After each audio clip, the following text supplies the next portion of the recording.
በኢየሩሳሌም የበጎች ስፍራ የሆነች ቤተሳይዳ የምትባል መጠመቂያ ነበረች። ቤተሳይዳ ማለት ቤተሳይል የምህረት የይቅርታና የፈውስ ቦታ ማለት ነው። ይቺ ቤተሳይዳ 5 ደረጃዎች አሏት። በእነዚህ 5 ደረጃዎች 5 አይነት በሽተኞች ይቀመጡባታል። እውራን፣ አንካሳን፣ ጽቡሳን፣ ይቡሳንና ጽውሳን የሚባሉ እውራን አይናቸው የታወረ ሰዎች፣ ጽቡሳን ደረቅ የሆኑ ሰውነታቸው የደረቀ እጃቸው እግራቸው የደረቀ ሰዎች፣ አንካሳን አንካሳ የሆኑ ሰዎች፣ ጽውሳን ልምሾ የሆኑ ሰዎች፣ ሰውነታቸው መንቀሳቀስ መነሳት ቀጥ ብሎ መቆም የማይችል ሰዎች፣ 5 አይነት በሽታ ያለባቸው ሰዎች በዚህ በቤተሳይዳ ይቀመጡ ነበር።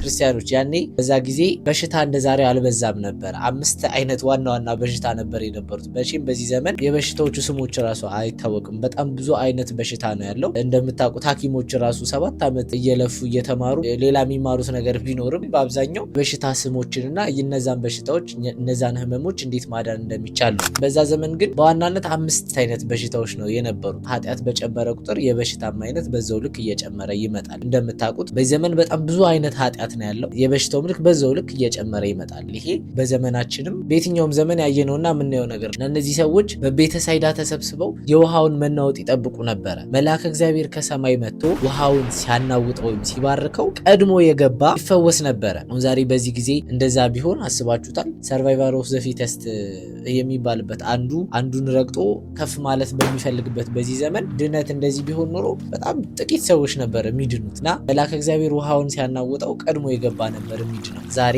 ቤተሳይዳ የምንላት ቤተክርስቲያን ናት። ምክንያቱም ፈውስ የሚደረግባት በስጋው ደሙ በእምነቱ በጸበሉ ቤተክርስቲያኑ ተሻሽተን በእያንዳንዱ ነገር ፈውስ የምናገኝባት ድነተ ስጋ ድነተ ነፍስ የምናገኝባት የዛሬዋ ቤተሳይዳ ቅድስት ቤተክርስቲያናችን ናት። አስገራሚ ታሪክ ያለው እዚህ ጋር በዚች በቤተሳይዳ ብዙ ሽባዎች ሲተረተሩ፣ እውሮች ሲበሩ፣ ልምሾዎች ቀጥ ብለው ሲራመዱ 38 ዓመት ከአልጋው ጋር ተጣብቆ ወደዛች ወደ ጸበሏ ገፍተር የሚያደርገው የሚወረውረው ሰው አጥቶ ሲሰቃይ በበሽታና በደዌ የኖረ ከበሽታው ጽናት የተነሳ መጻጉዕ የተባለ ይሄ ሰው 1 ዓመት አይደለም 2 ዓመት አይደለም 3 ዓመት 10 ዓመት 20 ዓመት አይደለም 38 ዓመት ሰውነቱ አልቆ ከአልጋው ጋር ተጣብቆ በሽታ በበሽታ ቁስል በቁስል ሆኖ አንድ እንኳን የሚመለከተው ሰው አጥቶ ሲኖር ጌታችን መድኃኒታችን ኢየሱስ ክርስቶስ ግን በዛ ባለፈ ጊዜ ተመለከተው አየው ይላል። ክርስቲያኖች በነገራችን ላይ የሚመለከት አምላክ ነው ያለን። ድካማችንን፣ ህመማችንን፣ ሰዎች በእኛ ላይ የሚፈጽሙትን ነገር እያንዳንዱ የሚደረጉብንን ነገሮች የሚሆኑብንን ነገሮች የሚመለከትና የሚያይ አምላክ ነው። ግን ወደኛ ለመምጣት እግዚአብሔር ከኛ ትዕግስትን ይፈልጋል፣ ጽናትን ይፈልጋል። እርሱን ደጅ እንድንጠናው ይፈልጋል። መጻጉዕ 38 ዓመት እግዚአብሔርን ደጅ ጠንቶታል። እኛ ምን ያህል ጊዜ እንታገሳለን? የምንሰራው ስራ በህመማችን ሊሆን ይችላል። የሆነ ነገር እግዚአብሔርን ጠይቀ ነው ያንን እስኪመልስልን ምን ያህል ጊዜ እንጸናለን፣ እንታገሳለን? ክርስቲያኖች እግዚአብሔር ያያል፣ ይመለከታል፣ ግን ጊዜ ይፈልጋል።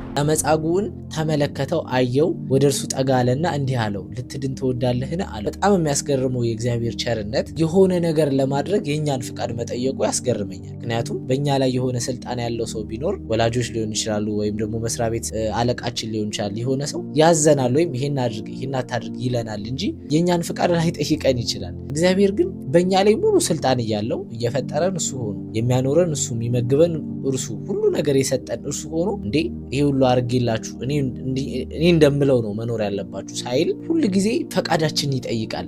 በምንሰራው ስራ በምናደርገው ነገር የኛን ፈቃድ ይጠይቃል። ነፃ ፈቃድ የሚሰጥ አምላክ ነው። መጻጉዕ እንደሚድን መዳን እንደሚፈልግ እያወቀ 38 ዓመት በደዌ ዳኛ ተይዞ እንዳለ እያወቀ ለእኛም በእውነት እግዚአብሔር ያለኛ ፈቃድ ምንም እንደማያደርግ ሲያሳውቀን ሲያስተምረን ልትድን ትወዳለህን ብለው ጠየቀው። መጻጉዕም መዳን ተገኝቶ ነው አዎ እፈልጋለሁ፣ ግን እስከዛሬ ያልዳንኩት መልአኩ ከሰማይ መጥቶ ውሃውን በባረከው ጊዜ በዛሽ ሞመንት ወደ ጸበሉ የሚያስገባኝ ሰው ስላጣሁ ነው፣ ሰው ስለሌለኝ ነው። ይህንን ያለው መጻጉዕ ጌታችን የ32 ዓመት ጎልማሳ ስለሆነ አንስቶ ይከተኛል ወይም ደቀ መዛሙርት አሉት ሲባል ሰምቻለሁና ከደቀ መዛሙርቱ አንዱን ይልክልኛል ብሎ ነው እንጂ በእውነት አምኖበት አይደለም። ጌታ ግን እንዲህ አለ፣ ተነስና አልጋህን ተሸክመ ሂድ አለው። ክርስቲያኖች እግዚአብሔር ሲፈውስ የማያመላልስ ቀጠሮ የማይሰጥ ቀዶ የማያሳምም ዝም ብሎ መዳን ብቻ እና መጻጉዕ አልጋህን ተሸክመ ሂድ ሲለው 38 ዓመት ተጣብቆባት የነበረችው ስጋውን ይዘው ቦጭቃው የነበረችውን አልጋ መጻጉዕ ብድግ ብሎ ተሸክሞ ሄደ። እና የሚገርመው ግን መጻጉዕ ማን ነው የፈወሰኝ? አንተ ማነህ? 38 ዓመት ዞር ብሎ የሚመለከተኝ ያየኝ ሰው ሳይኖር አንተ ግን ፈወስከኝ፣ አመሰግንሃለሁ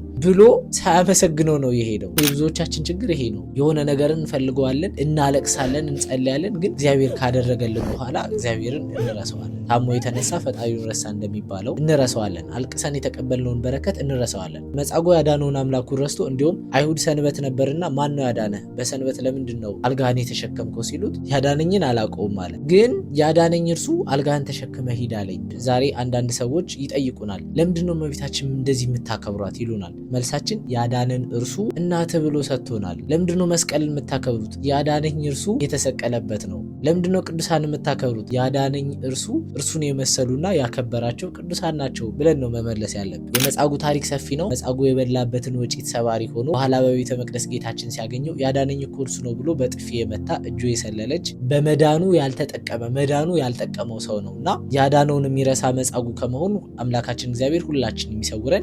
ጊዜው በጣም ይሄዳል። 4ኛ ሳምንት ደርሰናል። በመጻጉዕ ሳምንት እንደ ክርስቲያን ልናደርጋቸው የሚገቡ መንፈሳዊ ልምምዶች አሉ። እንደምታውቁት ጌታችን መድኃኒታችን ኢየሱስ ክርስቶስ ዳግም ሲመጣ የሚጠይቀን ጥያቄ አለ። እነሱ ጥያቄ አንዱ ታመም ጠይቀኸኛል የሚል ነው። ክርስቲያን ሁልጊዜ በይበልጥ ደግሞ ዕለተ ሰንበትን ወደ ታመሙ ሰዎች፣ ወደ ተቸገሩ ሰዎች፣ ወደ ታሰሩ ሰዎች እየሄደ መጠየቅና መጎብኘት ይኖርበታል። ያንን ማድረግ ባንችል እንኳን በተለየ ሁኔታ ይህንን የመጻጉዕ ሳምንት የታመሙ ሰዎችን የምንጠይቅበት ሳምንት ልናደርገው ያስፈልጋል። ስለዚህ በዚህ ሳምንት የምናደርገው ነገር ምንድን ነው?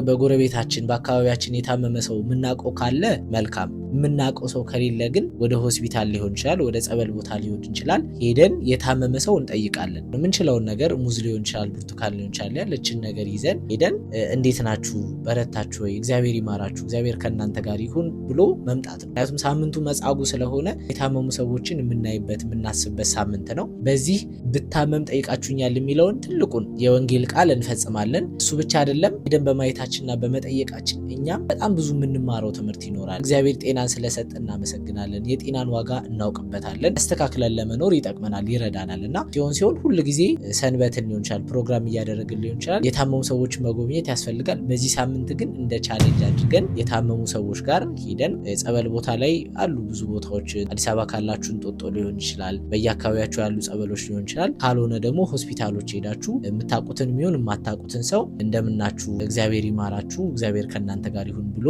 መምጣት የዚህ ሳምንት ቻሌንጃችን ይሆናል ማለት ነው። እግዚአብሔር አምላክ 6ቱን ቃላተ ወንጌል በሚገባ ፈጽመን የታመሙትን ጠይቀን ብታመም ጠይቃችሁኛል ብሎ ዓይን ያላያትን ጆሮ ያልሰማትን መንግስቱን እንዲያወርሰን ቅዱስ ፈቃድ ይሆንልን። በቻሌንጁ ወይም በልምምዱ የሚገጥማችሁም ነገር ካለ ኮመንት ላይ ጻፉልን። እኛ ሁላችን ደግሞ በነፍስ በስጋ በሽታ ተይዘናልና አምላካችን እግዚአብሔር መጻጉዕን እንደፈወሰ ሁላችንን በቸርነቱ ከነፍስ ከስጋ በሽታ እንዲፈውሰን ቅዱስ ፈቃድ ይሆንልን። እግዚአብሔር ከሁላችን ጋር ይሁን። ይቆየን።